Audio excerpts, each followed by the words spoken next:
Okay, sorry, a little technical difficulties here. I'm going to stop sharing. Okay. Close out of that. Okay. Jai Om Vishnupad Paramahamsa Privrajagatara Ashtota Shata Shri Srimad, His Divine Grace, Srila A.C. Bhaktivedanta Swami Maharaj Prabhupada Ki Jai. Jai Om Vishnupad Paramahamsa Privrajagatara Ashtota Shata Shri Srimad Bhakti Siddhanta Saraswati Goswami Maharaj Prabhupada Ki Jai.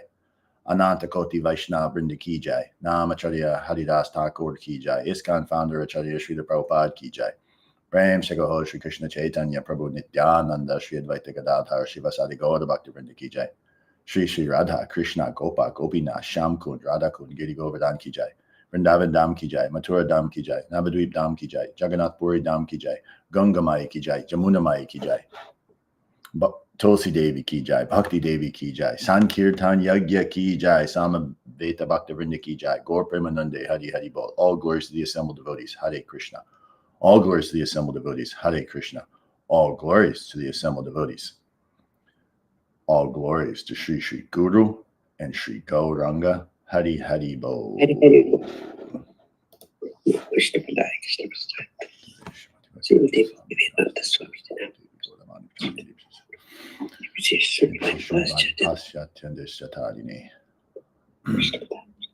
Om Namo Bhagavate Vasudevaya. Om Namo Bhagavate Vasudevaya. Om Namo Bhagavate Vasudevaya. Om Namo Bhagavate Vasudevaya. Om Namo Bhagavate Vasudevaya. Om Namo Bhagavate Vasudevaya.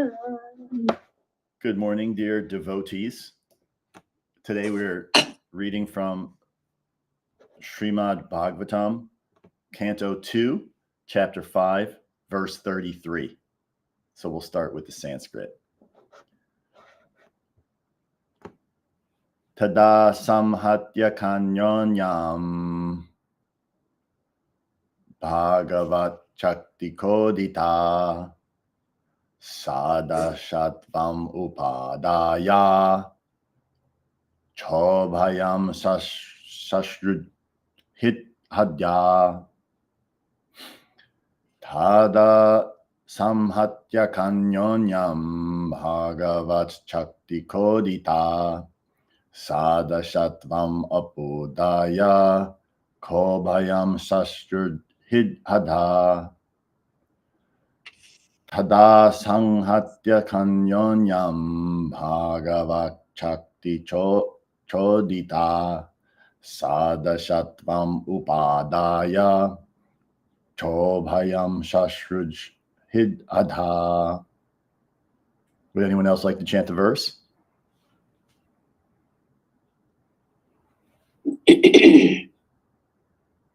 Tada samhatya chanyonyam bhagavat shakti chodita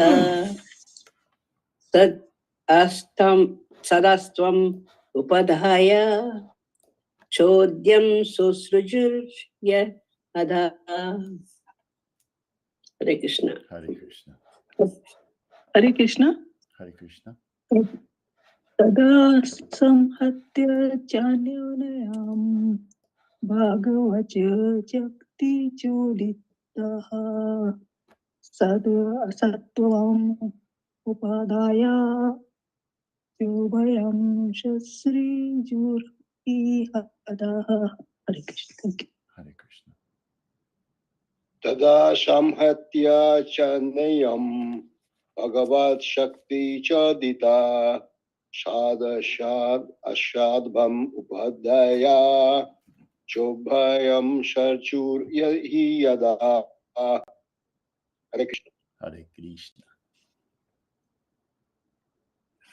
Tada samhatya chanyoyam bhagavat shakti chodita sat asatvam upadhaya chobhyam shashri jurhi adaya.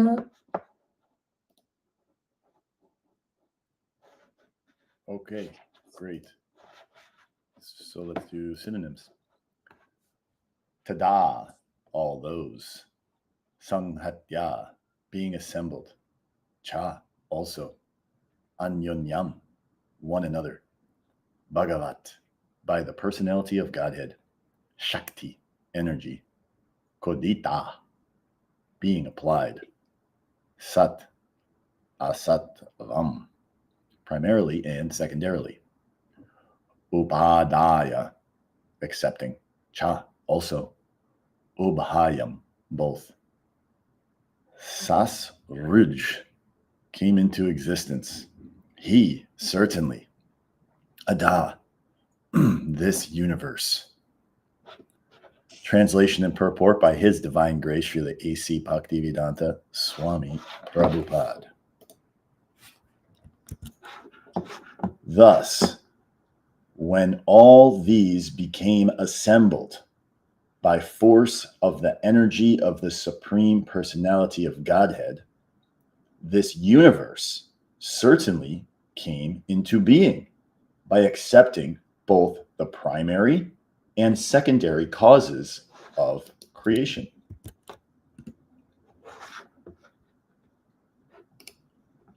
In this verse,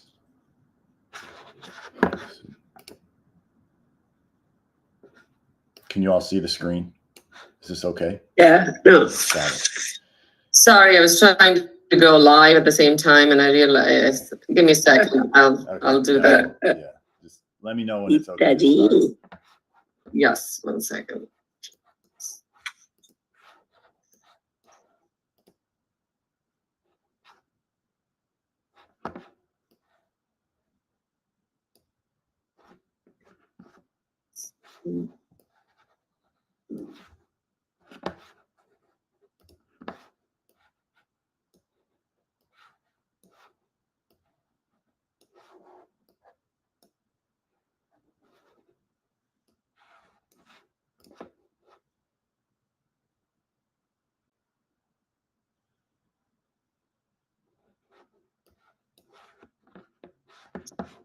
Okay, got it.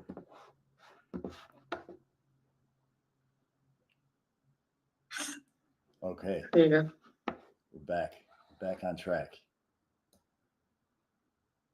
Purport. In this verse, it is clearly mentioned that the Supreme Personality of Godhead exerts his different energies in the creation. It is not that he himself is transformed into material creations. He expands himself by his different energies as well as by his plenary portions. In a corner of the spiritual sky of Brahmajyoti, a spiritual cloud sometimes appears. And the covered portion is called the Mahat Tattva.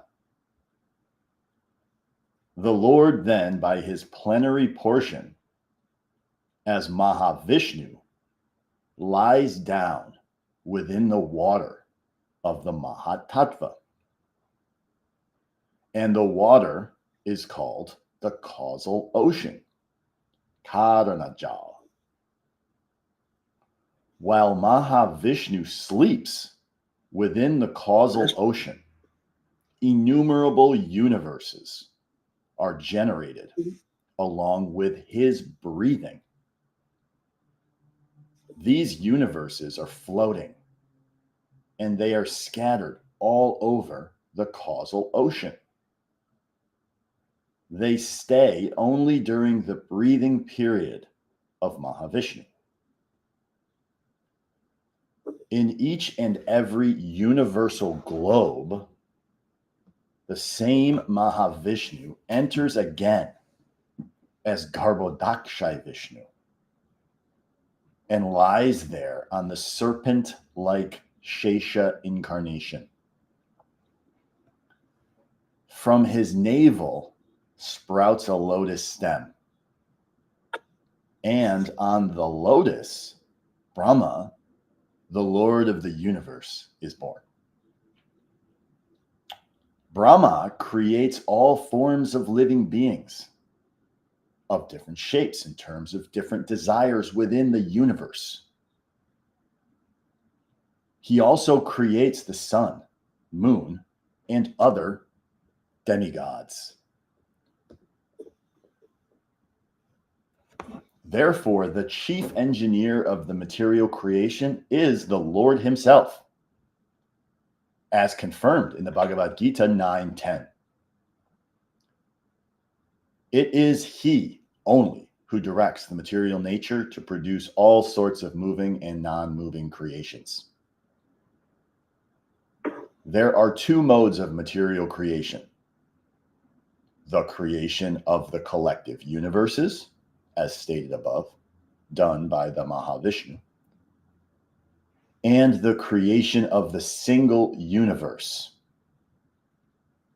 Both are done by the Lord, and thus the universal shape, as we can see, takes place.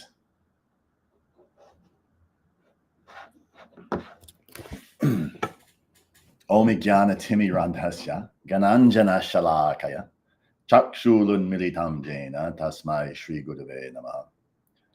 Shri Chaitanya Manobhishtang Stapitam Jena Bhutale Swayam Rupa Kadahamayam Dadhati Sva Pandantikam. Jai Shri Krishna Chaitanya Prabhu Nityananda Shri Advaita Gadadhar Shri Vasari Gaura Bhaktivinoda. Hare Krishna, Krishna Krishna, Hare Hare, Hare Rama, Rama Rama, Hare Hare. Nama Om Vishnu Padaya Krishna Prasthaya Bhutale Srimati Bhakti Vikhasha Swami Iti Namine. Nama Om Vishnu Padaya Krishna Prasthaya Bhutale Srimati Bhakti Vedanta Swami Iti Namine. Namaste Saraswati Deve Gauravani Pachaldini Nirvishesha Shunyavadi Paschatya Deshatarine.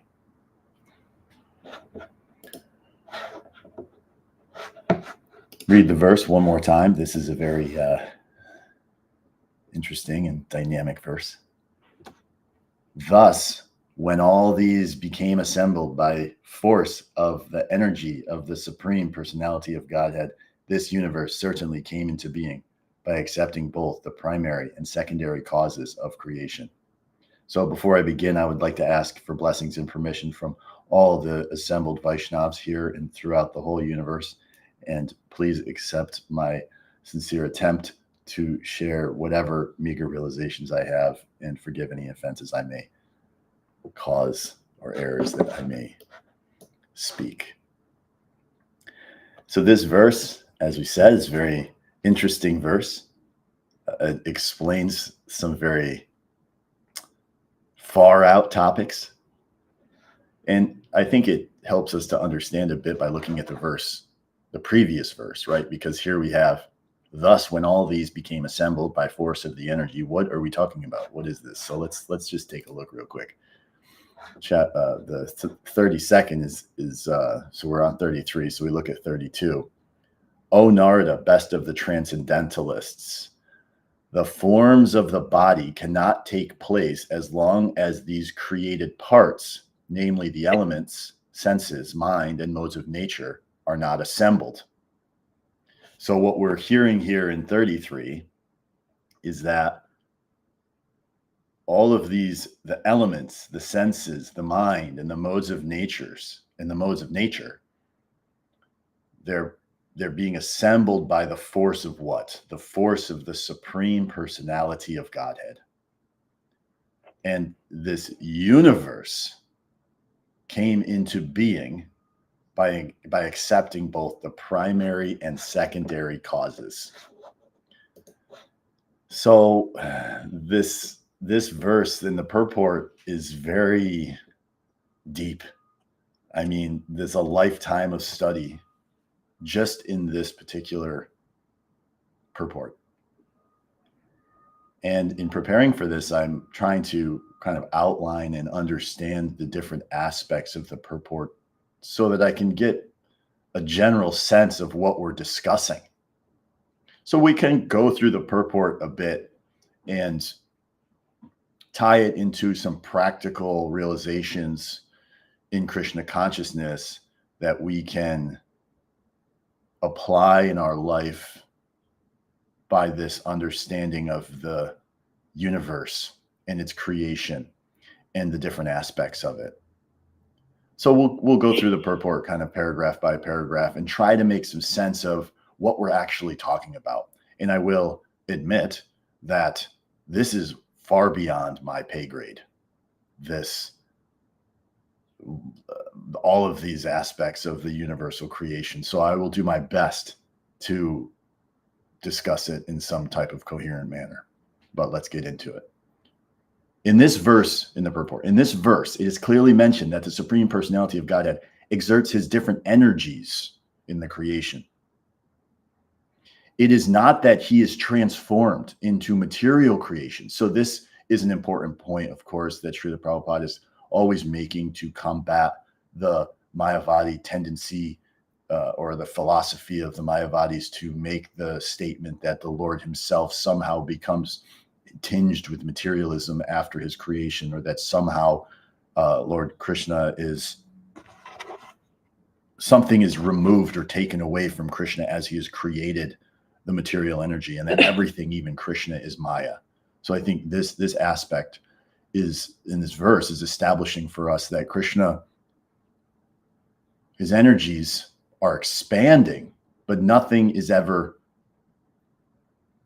diminished from the Supreme Personality of Godhead.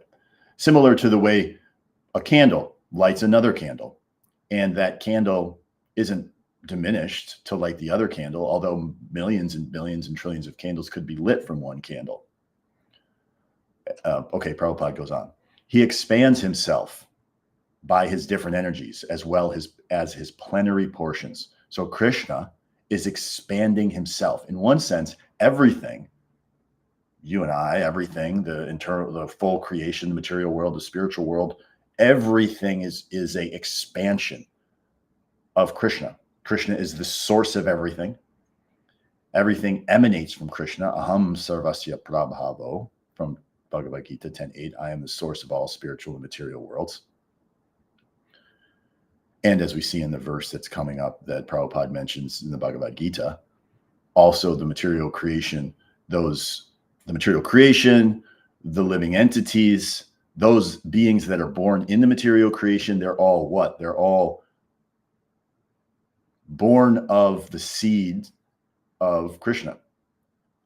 But so we go on. We're going to try to understand this structural engineering of the universe, which is very interesting, to say the least. In a corner of the spiritual sky of Brahma Jyoti, what is the Brahma Jyoti, right? The Brahma Jyoti is the spiritual sky. So we can think of the sky as like this big open sky. You look at the sky as there's so many things could fit in the sky. Brahma Jyoti is like the spiritual sky. In that spiritual sky, like we see the sky, a cloud, a spiritual cloud sometimes appears. And the covered portion is called the Mahat Tattva. So the Mahat Tattva, Prabhupada, many purports, many places, Prabhupada discusses the Mahat Tattva. Specifically, one purport, Sri Chaitanya Charitamrita 1.153, there's a purport that I'm just going to read the purport in relation to the Mahat Tattva so that we can get somewhat of a sense. It's pretty, it's like one paragraph. Because to try to explain it without Prabhupada's direction, okay. The cause of the creation is called the Mahat Tattva, or total material energy, and its effect is the creation itself. But neither cause nor effect existed in the beginning. They emanated from the Supreme Personality of Godhead, as did the energy of time. This is stated in the Vedanta Sutra. The source of birth of the cosmic manifestation, or Mahat Tattva, is the personality of Godhead. This is confirmed throughout Srimad Bhagvatam and the Bhagavad Gita. In the Bhagavad Gita 10:8, the Lord says, Aham sarvasya prabhavo, I am the fountainhead of all emanations. The material cosmos, being temporary, is sometimes manifest and sometimes unmanifest, but its energy emanates from the Supreme Absolute Lord. Before the creation, there was neither cause nor effect. but the Supreme Personality of Godhead existed within his full opulence and energy. So the Mahatattva, okay, it is existing inside of the spiritual cloud of the Brahma Jyoti. It's the full scope of the material energy, from what I understand. So as we go on in the purport, back to our verse from today. The Lord then, by his plenary portion, is Mahavishnu. So again, the Lord, a plenary portion, and I don't know if we could call it an expansion, but we could think of it as an expansion, as Mahavishnu, lies down within the water of the Mahatattva. So there's like this massive body of water within the Mahatattva. And that water is called the causal ocean. And so inside that Mahatattva, that's inside the Brahma Jyoti, it's like a cloud within the sky, there's water. And then on that water, we have Mahavishnu. And Mahavishnu is a plenary portion of Krishna. Krishna, the little blue boy in Vrindavan. How could that be?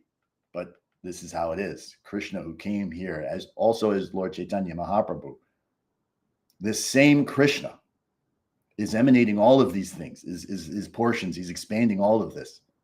Okay, back to the purport.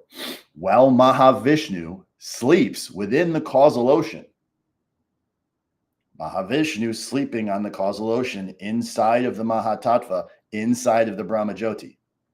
Mahavishnu sleeping there. Innumerable universes are generated along with his breathing. So, here we go. Innumerable universes are emanating from Mahavishnu on the causal ocean. We go on. These universes are floating and they are scattered all over the causal ocean. So the universes where we are sitting, right? Like this is where we are right now. We're in these universes. We're in a universe that is floating, that has been generated from the breathing of Mahavishnu, who's sleeping on the causal ocean.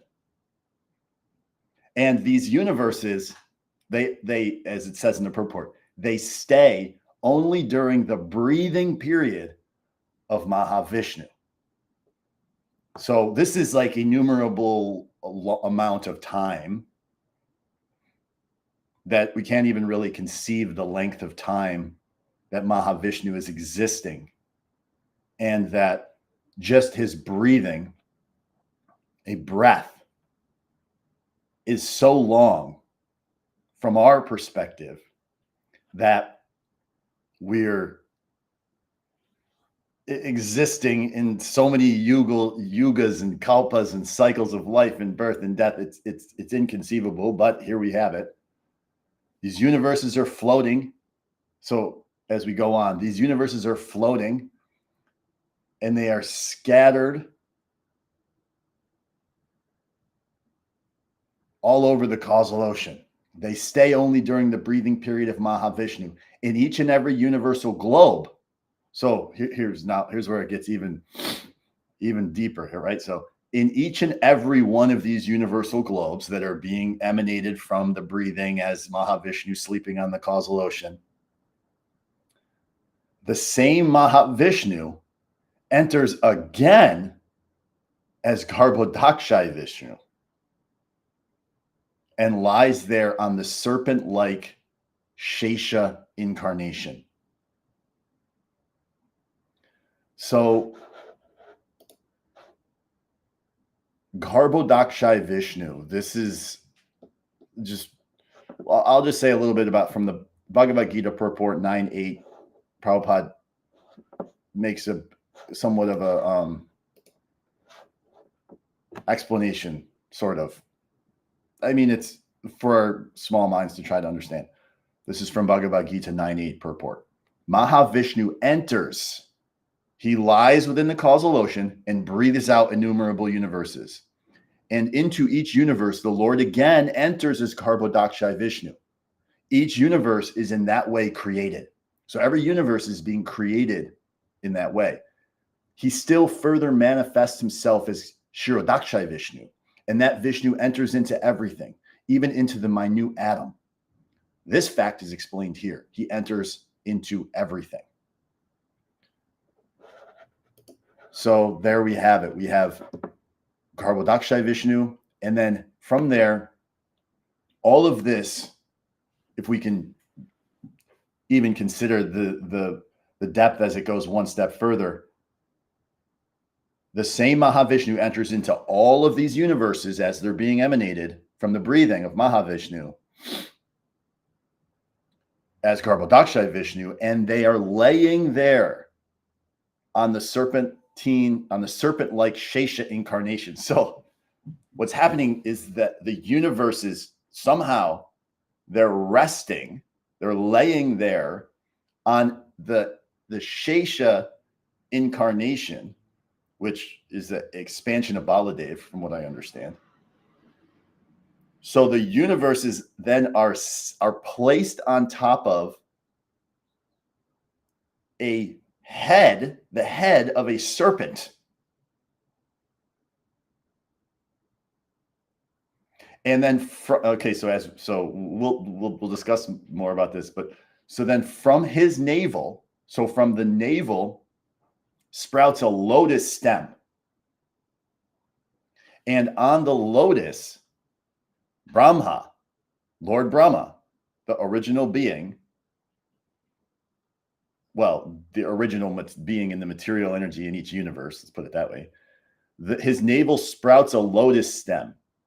And on the lotus, Brahma, the Lord of the universe, is born. So each universe has its own Lord Brahma. And Brahma, back to the purport, Brahma creates all forms of living beings of different shapes in terms of different desires within the universe. He also creates the sun, the moon, and other demigods. 1 second, please.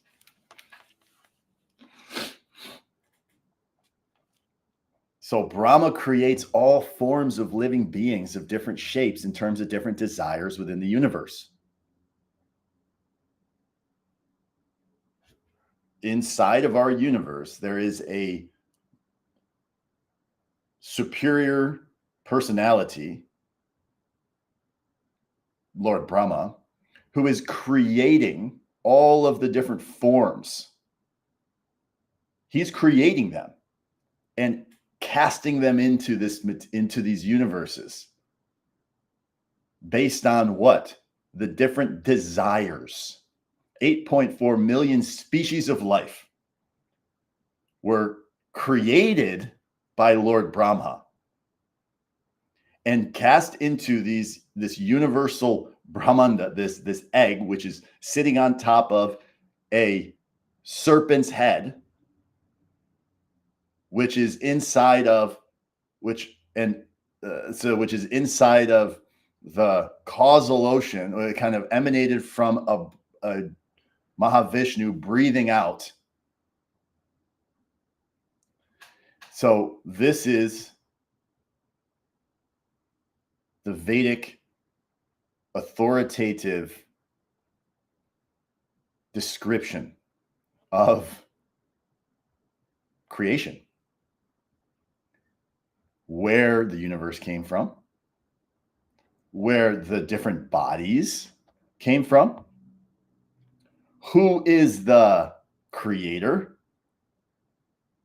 the secondary creators, the ultimate creator. And if we were to go on, we could also understand how this is maintained, how this is annihilated, and how it all works in cycles. Interesting point about the Vedic understanding of reality and time is that it is cyclical, circular.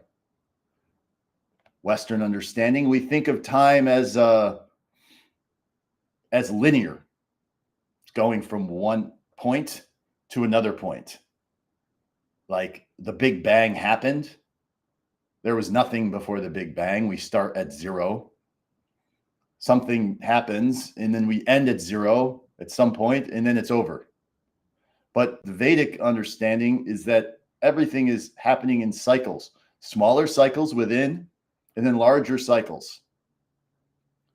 So this detailed description and understanding of the engineering of the universe is, from a modern understanding of science, very unbelievable. They would say, or they do say, that there's no proof, and that they are describing and understanding the universe based on their factual view of what they see and what they can touch and smell and taste and view with their own eyes. But we don't accept that. Followers of Srila Prabhupada and followers of the Srimad Bhagvatam accept that the Srimad Bhagvatam is the absolute truth, and that it is knowledge coming from the highest source, and that the knowledge that is being given in the Srimad Bhagvatam is perfect knowledge, and that actually it's accepted in toto, full. There's no half hen philosophy, no half hen idea, in the sense that we don't accept some things and not accept other things in relation to the Srimad Bhagavatam. We accept it all. Half hen philosophy, I'm sure most of those of you are on this have heard this, but we'll say it. There was a farmer. He had a hen that was laying golden eggs. He loved the golden eggs that were coming out the one end of the hen, but he had to feed the other end of the hen so much, and he was thinking, like, these eggs are great. I love the eggs coming out of the one end, but the other end, not so great. I have to buy all this food and put it in there, and it's just like, So he thought, let me cut the head off, and then I won't have to feed it, and it'll keep giving the eggs. And so he cut the head off. But you can imagine what happened when he cut the head off. The hen died, no more golden eggs. So in this way, we have to, understand that we don't accept some things and reject other things in relation to the Vedic understanding of reality. We accept it all. Srila Prabhupada certainly gave this point, and it is difficult for some of us, myself included, from time to time, to accept these aspects of reality and these descriptions of how the universe is laid out, because my small mind cannot possibly conceive of how this is taking place. But I also can recognize that I do not have the ability to perceive reality. And certainly there's more to reality than I can perceive or understand. Just in the current situation, I mean, there's so many things that are happening that I cannot see or understand, but they are certainly happening. For example, Wi-Fi. How is it that something is emanating from some machine into my computer without any wires, and it's just somehow ending up there? If you would have told someone 200 years ago that information can flow through the air in a subtle way and end up in a device across the world, no one would have ever believed it, because it didn't seem real. It didn't seem factual, because the understanding that human beings had at that time in relation to that aspect of technology was so limited that they couldn't understand that it was possible.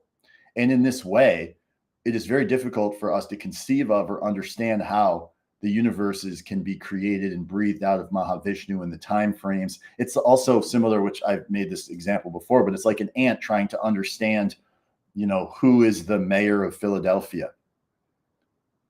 So the ant can never conceive of the reality that they're in a house, inside of a house, inside of a county, inside of a state, inside of a country, inside of a planet.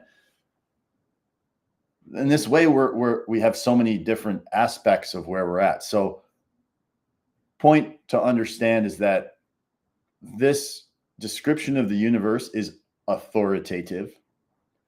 It is factual. It is coming from the highest source.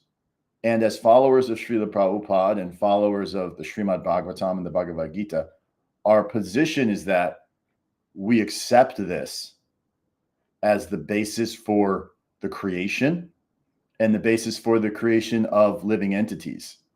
And it does differ from the modern view of understanding in relation to how the world was created. But that's okay, because actually there are also many similarities.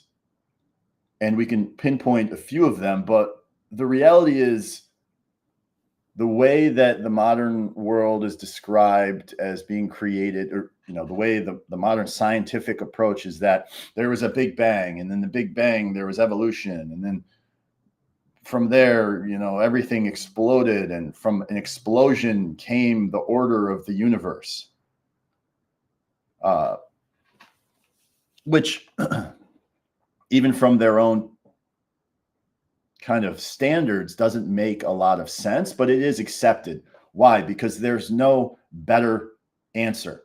And from a scientific perspective, they have to present coherently that they know the answer, or their whole system becomes flawed. But they must accept that some miracle happened at some point, because even if you were to accept the Big Bang as the basis for reality, or the basis for the creation of the universe, still the question becomes, where did the Big Bang come from? And then how is it that from an explosion,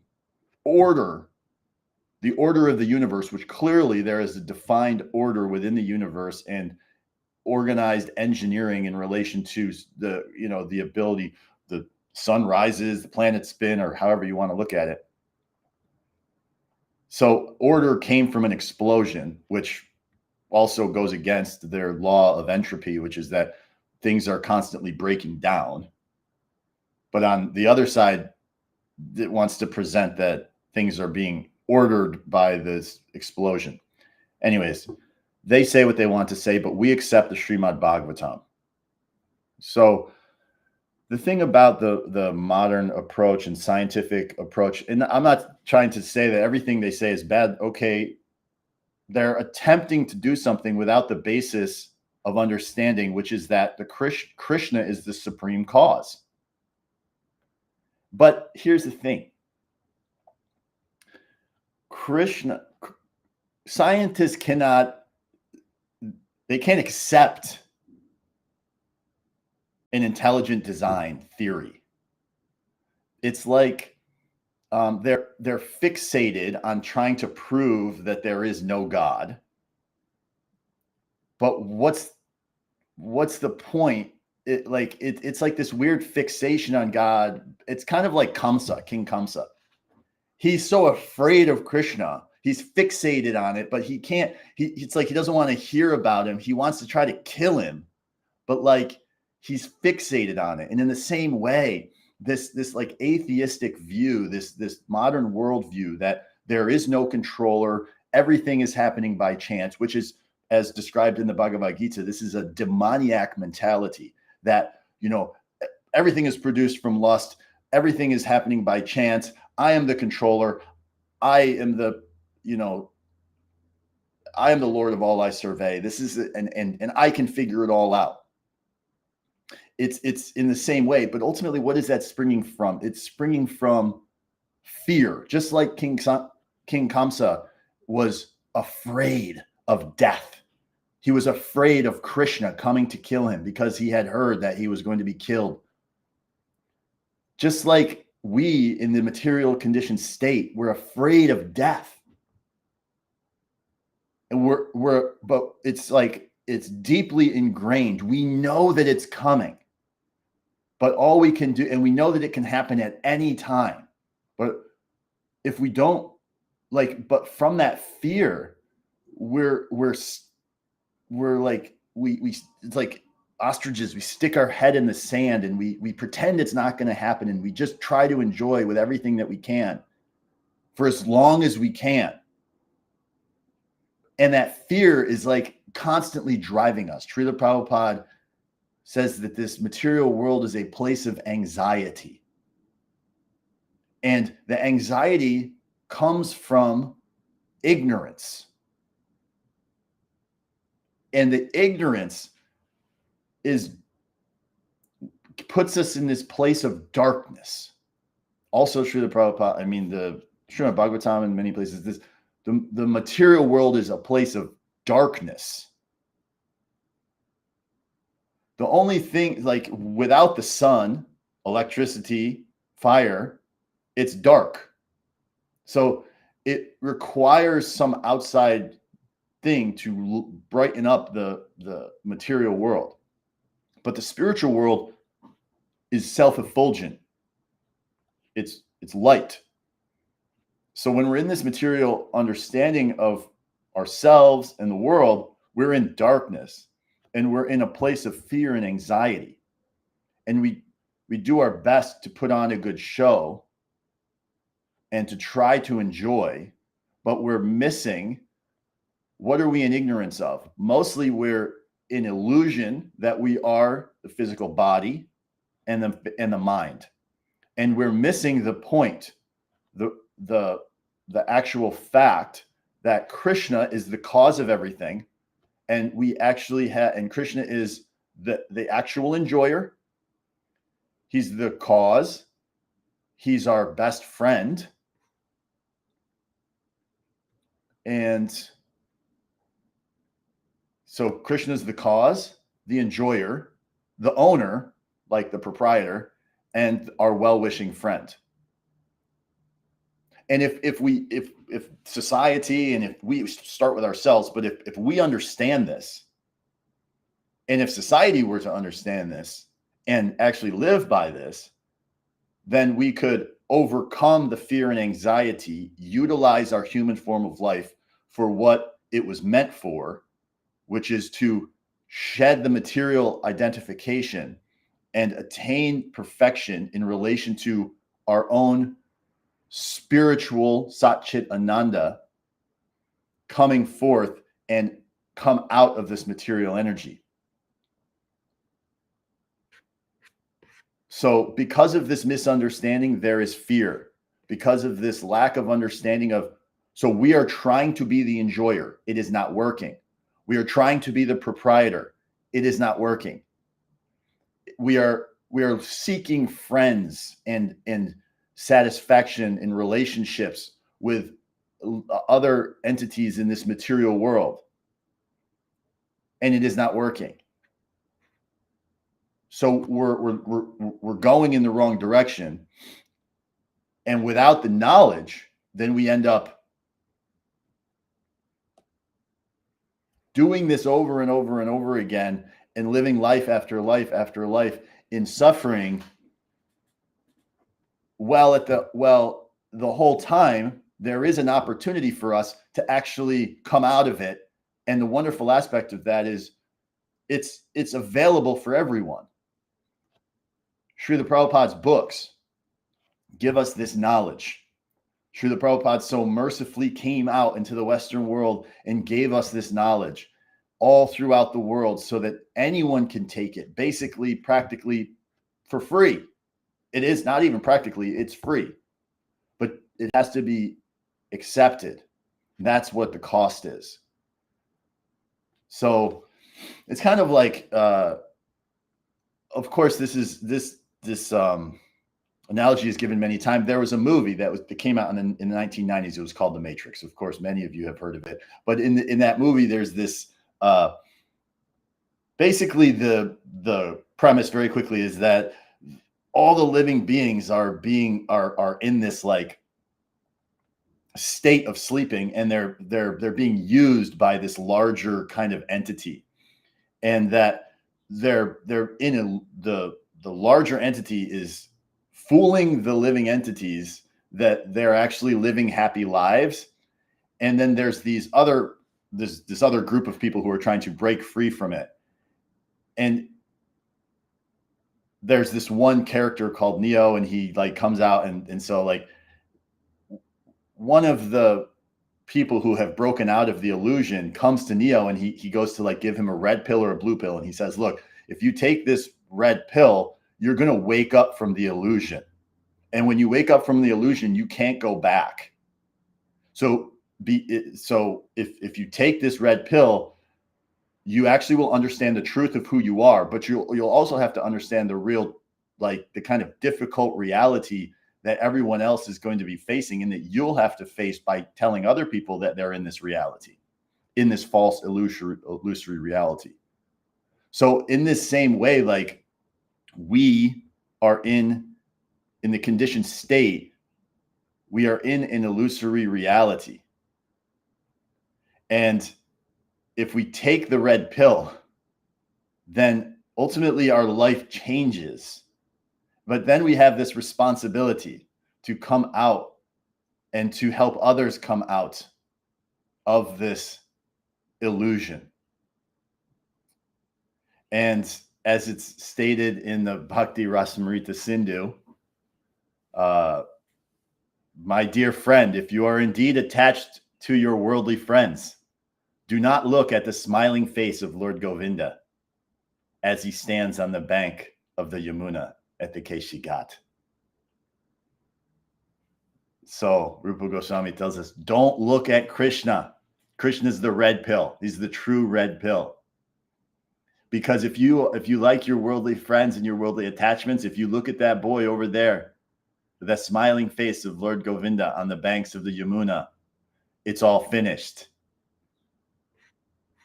Because actually, but this is the most fortunate thing that we can actually come in contact with, because what's happening in the material energy is we're accepting a drop of water. We're getting a little bit of pleasure. We're in the desert, and we're so thirsty. We're starved for some type of satisfaction or happiness, and we're accepting a drop of water for the satisfaction of that's what we're getting in this material existence, as a pleasure to satisfy the dryness of our thirst.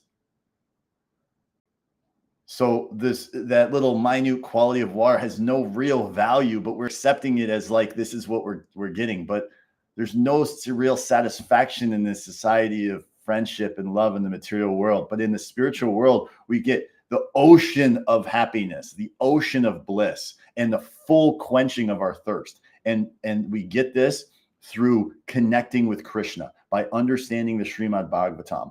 We don't necessarily have to understand every aspect of what is being expressed in this verse, of all the different components of the universe. It's very high level thinking, but ultimately some people, they want to understand this. So here it is. But what is the real method for this age of Kali to attain the spiritual realization? Very easy. Chanting Hare Krishna. Chant Hare Krishna, take prasadam, associate with devotees, and we will get what we are hankering for. And we will ultimately be able to utilize our human form of life for the purpose that we were destined to actually get, which is to break free from the cycle of birth, death, old age, and disease, and gain the truth of who we are. So here I will stop and open this up for any questions or comments or thoughts in relation to this verse. There's a lot of stuff here. So I appreciate all of you for listening, and I hope that I was able to kind of express this in some way that was coherent. So any questions or thoughts or anything that anyone would like to say?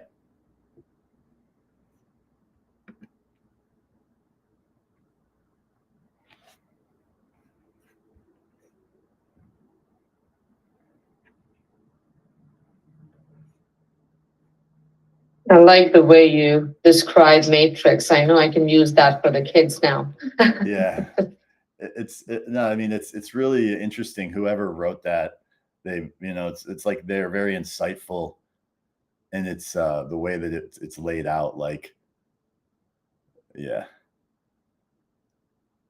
No, it made sense. It made complete sense. That's what I'm saying. It's a good example to talk to the kids about. I mean, they will understand this language, you know. Right.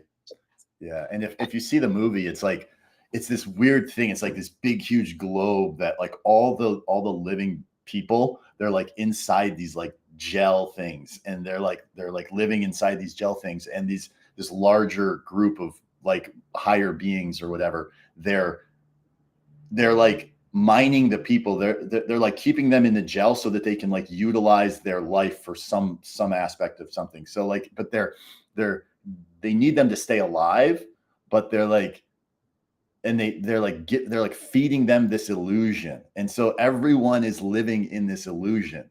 And it's like, Right. yeah, we are. It's like and that's so in the same way, this material energy, it's like a dream that we're living, but like we're living in this temporary dream like state. But the truth is that we're eternal, and that we're in this, we're identifying, because we're identifying with this body and this mind, we stay stuck. And as soon as we break free completely from that identification, we become free. So it's pretty cool. Yes. Hare Krishna Prabhu. Pranam. Hare Krishna. Prabhu, what was the movie name? Matrix. Matrix. There's like three. They think they did like three versions, like three sequels. If you watch the first one, the first one's probably like, the best one to watch in terms of exactly what I'm describing. It's called The Matrix. It came out in the 90s. Very nice, Prabhu. Very strong class. Thank you. Thank you, Prabhu. Okay. Well, Hare Krishna.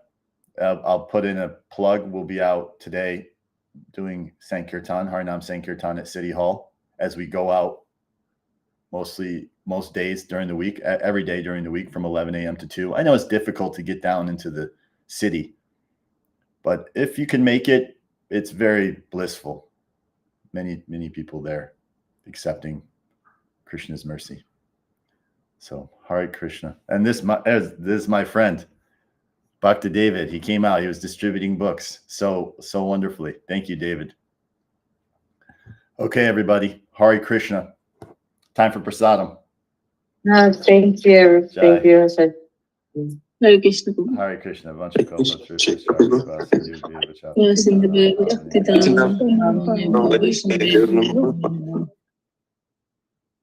Krishna. Hare Krishna. Thank you, Prabhu. All right, everybody out there on YouTube Live, thanks a lot for watching. Hopefully this was cool for you. It's my first time doing a class on live, but we're going to end it now. Hare Krishna. See you next time.